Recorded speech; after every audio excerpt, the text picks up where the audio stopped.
Good morning everyone. Today we will learn how to read and write number 5. 5 cakes. 5 bees. 5 bows. Number formation of 5. How to write number 5. On the door, short standing line, make a curve, go back to the dot and make a small sleeping line. Again we will repeat these steps.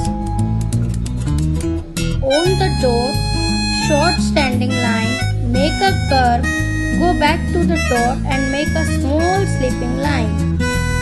Trace with crayons number 5.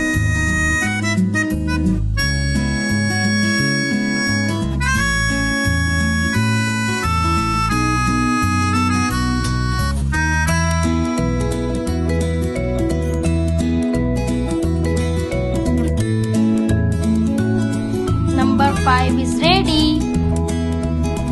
Worksheet. Circle every number 5.